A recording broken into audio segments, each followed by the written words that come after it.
এবছরও কালিয়াগঞ্জের সুনামধন্য সরলা সুন্দরী উচ্চ বিদ্যালয়ে বার্ষিক পুরস্কার বিতরণী ও সাংস্কৃতিক অনুষ্ঠানে আয়োজনের পাশাপাশি স্মারক পত্রিকা উন্মোচন। স্মারক পত্রিকা উন্মোচন করেন বিদ্যালয়ের প্রাক্তন ছাত্র তথা রায়গঞ্জের সাংসদ কার্তিক চন্দ্রপাল। এদিন অনুষ্ঠান মঞ্চে উপস্থিত ছিলেন বিদ্যালয়ের ভারপ্রাপ্ত প্রধান শিক্ষক সঞ্জিত দত্ত, পরিচালন সমিতির সভাপতি কমল ঘোষ, প্রাক্তন প্রধান শিক্ষক বিমল সেন এবং প্রাক্তনী তথা এলাকার পুর কাউন্সিলর গৌরাঙ্গ দাস সহ অপর শিক্ষক মণ্ডলী। বিদ্যালয়ের ভারপ্রাপ্ত প্রধান শিক্ষক সঞ্জিত দত্ত জানান, প্রতি বছর ফেব্রুয়ারি মাসে বাৎসরিক অনুষ্ঠানের আয়োজন করা হলেও এবছর মাধ্যমিক পরীক্ষা পড়ে যাওয়ায় সেই সময় অনুষ্ঠানের আয়োজন করা হয়নি। পরে আলোচনা সাপেক্ষের মধ্য দিয়ে শনিবার বার্ষিক পুরস্কার বিতরণী ও সাংস্কৃতিক অনুষ্ঠানের আয়োজন করা হয়। বিদ্যালয়ের পতাকা উত্তোলনের মধ্য দিয়ে অনুষ্ঠানের সূচনা হয়। আজকে আমাদের কালিয়াগঞ্জ সরলা সুন্দরী উচ্চ বিদ্যালয়ের বার্ষিক পুরস্কার বিতরণী উৎসব এবং সাংস্কৃতিক অনুষ্ঠান 2025 অনুষ্ঠিত হচ্ছে। আমাদের প্রতিষ্ঠা দিবস 9 ফেব্রুয়ারি। আমরা বরাবর 9 ফেব্রুয়ারিতেই সাংস্কৃতিক অনুষ্ঠান, প্রতিষ্ঠা দিবস এবং যে পুরস্কার বিতরণী উৎসব হয় সেটা করে থাকি। কিন্তু এবার 10ই ফেব্রুয়ারি থেকে মাধ্যমিক পরীক্ষা ছিল, সেই জন্য আমরা ওই সময় করতে পারিনি। এরপরে মাধ্যমিক উচ্চ মাধ্যমিক পরীক্ষা হয়ে যাওয়ার পর সামনেই চলে আসে পঞ্চম থেকে দশম শ্রেণী পর্যন্ত ফার্স্ট মেট্রিক পরীক্ষা। তাই ফার্স্ট মেট্রিক পরীক্ষা এই মাসের 12 তারিখে শেষ হয়েছে। তাই আমরা আর কিছুদিন হাতে 10-12 দিন টাইম নিয়ে আমরা আজকে এই সাংস্কৃতিক অনুষ্ঠান করছি। বিদ্যালয়ের প্রাক্তন ছাত্র তথা রায়গঞ্জ লোকসভা কেন্দ্রের সাংসদ কার্তিক চন্দ্রপাল জানান, কালিয়াগঞ্জ সরলা সুন্দরী হাইস্কুলে বার্ষিক পুরস্কার বিতরণী ও সাংস্কৃতিক অনুষ্ঠানে বিদ্যালয়ের পূর্বতন ছাত্র হিসেবে উপস্থিত হয়ে স্মারক পত্রিকা উন্মোচন করার দায়িত্ব পেয়ে আমি গর্বিত। বিদ্যালয়ের ভারপ্রাপ্ত প্রধান শিক্ষক ও পরিচালন সমিতির সভাপতি সহ বর্তমান এবং প্রাক্তন সকল শিক্ষক শিক্ষিকা ও শিক্ষাকর্মীদের আন্তরিক শুভেচ্ছা ও অভিনন্দন জানান সাংসদ কার্তিক চন্দ্রপাল। যে 26 জন প্রাণকে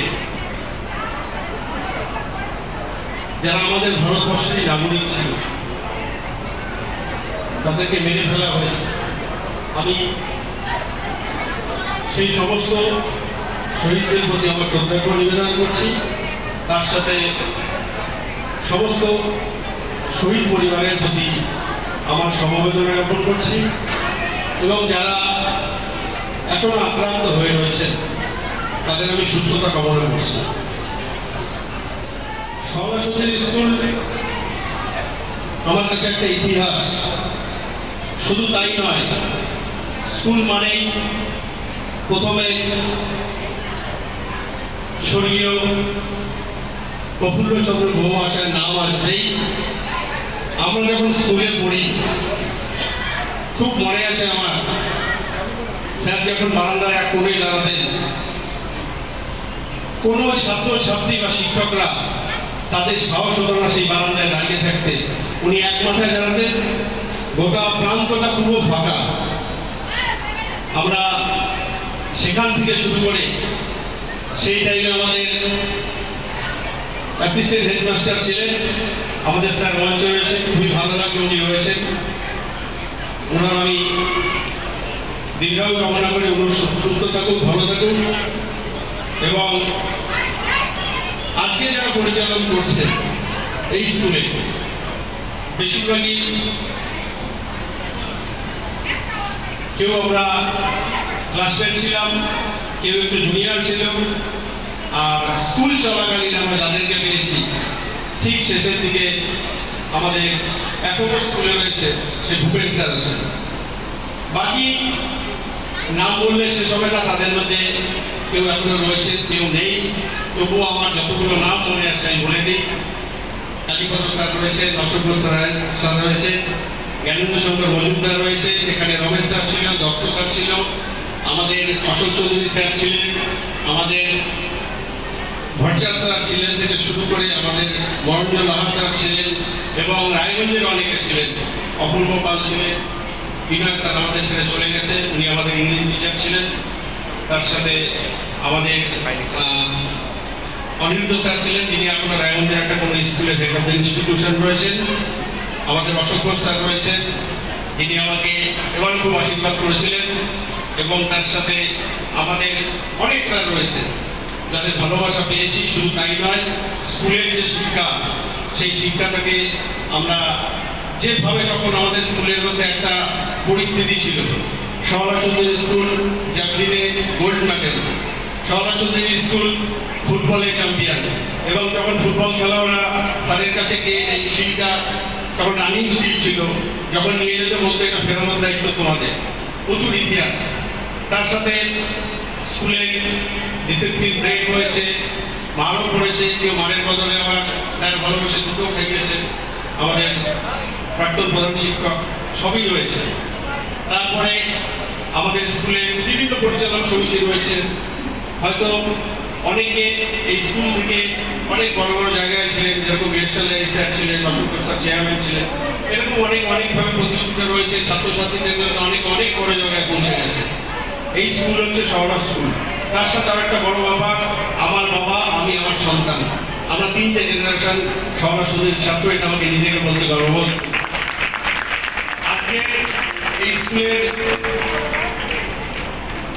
বাৎসরিক যে পুরস্কার বিতরণ অনুষ্ঠান, এবং এই অনুষ্ঠান আমরা দেখে এসেছি 9 ফেব্রুয়ারি। এবার অনেক প্রতিবন্ধকতার কারণে হয়ে ওঠেনি, আমার কিছু স্কুলের শিক্ষকরা গিয়েছিলেন। তো এই মঞ্চে উপস্থিত এই স্কুলেরই এক সময়ের ছাত্র, স্কুলের পরিচালন সমিতির সভাপতি কমল ঘোষ মহাশয়, উপস্থিত রয়েছেন আমাদের নয়ন স্যার, উপস্থিত রয়েছেন আমাদের এই ওয়ার্ডের কাউন্সিলর এবং প্রাক্তন ছাত্র বোরা থেকে শুরু করে আমাদের স্যার রয়েছেন, উনি স্কুলে পরবর্তীতে প্রধান শিক্ষক ইতিহাস করছেন, শ্রদ্ধা বিমল কুমার সেন। সবাইকে আমার সশ্রদ্ধ প্রণাম জানাই। যারা অভিভাবক অভিভাবিকা রয়েছেন তাদেরও আমার নমস্কার। এবং স্কুলের যারা আগামী দিনের ভবিষ্যৎ, যারা আগামী দিন ভারতবর্ষকে নেতৃত্ব দেবে, যাদের মধ্যে আগামী দিনের ভারতবর্ষের বড় অফিসার হবে, যারা আগামী দিনের ভারতবর্ষের স্কুল মাস্টার হবে, বা আগামী যাদের মধ্যে আগামী দিনে এই সমাজকে চালাবে, ঠিক সেই জায়গায় দাঁড়িয়ে আমি সমস্ত ছাত্রছাত্রীর উজ্জ্বল ভবিষ্যৎ কামনা করছি। তার সাথে স্কুলের শ্রীবৃদ্ধি কামনা করছি। স্কুল যাচ্ছে, আপগ্রেডেশন হচ্ছে, স্কুলের রেজাল্ট ভালো হচ্ছে, এবং সেই ক্ষেত্রে স্কুলের অনেক সমস্যা রয়েছে। আমি যখন কালিয়াগঞ্জ মিউনিসিপ্যালিটির চেয়ারম্যান ছিলাম, আমি চেষ্টা করেছি যতটা সম্ভব স্কুলকে যথাযথ সাহায্য করার। তা বাদেও এমপি ফান্ড থেকেও স্কুল থেকে ফান্ডিংয়ের ব্যবস্থা করা হয়েছে। আমাদের স্কুলের পরিচালন সমিতির সভাপতি কমলদার চেষ্টা করছে, এবং আমি আগামী দিনে শুধু সবাই স্কুল বলে নয়, আমি এখানে সাংসদ হিসাবে আসিনি, আমি এখানে এসেছি প্রাক্তন ছাত্র। কারণ সাংসদ আমার টেম্পোরারি পোস্ট, কিন্তু প্রাক্তন ছাত্রকে আমি সারা জীবন থাকবো। যে শাওলা সুন্দরী আমি প্রাক্তন ছাত্র, সেই জন্য একজন প্রাক্তন ছাত্র হিসাবে আমার স্কুলের প্রতি যে একটা ভালোবাসা, তাতে আমি আমার থেকে যতদূর পারবো চেষ্টা করবো স্কুলটাকে যাতে আপগ্রেডেশন করা যায়, স্কুলের ডেভেলপমেন্ট করা যায়, এবং স্কুলের যে ছাত্রছাত্রীর ক্ষেত্রে যে বর্তমান স্কুল এডুকেশনের যে হাইস্ট এডুকেশনটা, তার জন্য যদি কোনো চেষ্টা থাকে সেটা আমি করবো। এর আগেও আমার স্কুলের যারা শিক্ষক শিক্ষিকা রয়েছেন তাদের সাথে আমার কথা হয়েছে, তারা আমার বাড়িতেও গিয়েছিলেন, আমি যেটার পর আমাকে সংগঠনও দিয়েছেন। আমি আজকেও স্কুলে এসেছি, এবং স্কুলটাকে আমরা ঠিক একটা ভালো জায়গায় নিয়ে যাওয়ার জন্য, যেমন কমলদার রয়েছে, আমি এসেছি, ওরা রয়েছে, বাজার যারা সবাই রয়েছে, আমাদের স্কুলের প্রাক্তন শিক্ষক শিক্ষিকা রয়েছে, আমি সবাইকে অনুরোধ করবো, আসুন আমাদের স্কুলটাকে আমরা সবাই মিলে আরো এগিয়ে নিয়ে যাই। এবং আমি আমার তরফ থেকে আমি যতদূর পারবো আমার স্কুলের জন্য করবো। আমি স্কুলের সাথে পরে কথা বলে নেবো। অনেকগুলো সমস্যাই রয়েছে, যেটা আগে দরকার সেটাকে আগে প্রায়োরিটি দিয়ে করতে হবে। ছাত্রদের সুবিধাটা যদি আগে দরকার হয় তাহলে সেটাই আগে প্রায়োরিটি দিতে হবে, কারণ খুব কষ্ট। আজকে নয়, এখন যখন একটা স্কুলের একটা বিল্ডিং ছিল, শুধু নিচের বিল্ডিংটা ছিল, তারপরেও স্কুলের হয়েছে, কিন্তু এই দিনের সাথে সমস্যা বহু দিনের, আজকে থেকে নয় বহু দিনের। এবং স্কুলের ছাত্রছাত্রী বেড়ে যাচ্ছে, স্কুলের আরও আপগ্রেডেশন হওয়া দরকার। সেই ক্ষেত্রে আমার 100% সম্পূর্ণ সক্রিয় সহযোগিতা থাকবে। আমি আর বেশি কিছু বলবো না। আমি উপস্থিত সবাইকে, যত শিক্ষক শিক্ষিকা রয়েছেন, কারণ আপনারাই সমাজের ভিত গড়ার মূল কারিগর। আপনারা যে শিক্ষাটা দেবেন, আগামী দিনে এই শিক্ষাতেই আমাদের যা ছাত্রছাত্রী রয়েছে, সেই ছাত্রছাত্রীরা আগামী দিনে তারা সঠিক পথে যাবে, তারা এগিয়ে যাবে। আমার স্কুল থেকে শুরু করে, আমার জেলা থেকে শুরু করে, রাজ্য থেকে শুরু করে দেশকে এগিয়ে নিয়ে যাবে। তার সাথে আমি ছাত্রছাত্রীদের উদ্দেশ্যে একটা কথা বলবো, যে তোমরা স্কুলে এসেছো, পড়াশোনা করা খুব ভালো। বর্তমানে আমাদের দৈনন্দিন জীবনে সবচেয়ে বড় একটা অভিশাপ, সেটা হচ্ছে ড্রাগস। চারিদিকে সেরে গেছে। আমি তোমাদের কাছে অনুরোধ করবো, তোমরা স্কুলে এসো, স্কুলে স্যাররা যে পড়াটা পড়াচ্ছে সেটা পড়ো। এই অভিশাপ থেকে মুক্তি, তোমরা একদম মুক্তশীল থাকো না। আগামী দিনে তোমরা সমাজকে প্রতিষ্ঠা করো। আমরা ড্রাগসকে পরিত্যাগ করবো। বর্তমান যুব সমাজ যেভাবে ড্রাগসের দিকে চলে গেছে, আমরা চাই ড্রাগস মুক্তি। তার সাথে এখন সব কিছুর মধ্যে মোবাইল চলে এসছে। শুধু মোবাইলের ক্ষেত্রে তোমরা পড়াশোনার যে শিক্ষাটা দরকার সেটা নাও। আগামী দিনে ভবিষ্যতে অনেক মোবাইল চালাতে পারবে। এখন শুধু ঠিকঠাক করে পড়াশোনা করে তোমরা আগামী দিনে, আমাদের যে প্রচুর ঘাটতি রয়েছে, ডক্টরের ঘাটতি রয়েছে, বড় বড় IAS এর ঘাটতি রয়েছে, অনেক কিছু সমাজের প্রচুর ঘাটতি রয়েছে, সেই জায়গাগুলো আগামী দিনে তোমরা পূরণ করো। এবং আমি সবাইকে আবার অনেক নমস্কার, ধন্যবাদ জানিয়ে আমি আমার ক্ষুদ্র বক্তব্য শেষ করছি। এই বিদ্যালয় মঞ্চে প্রত্যেককে বলছি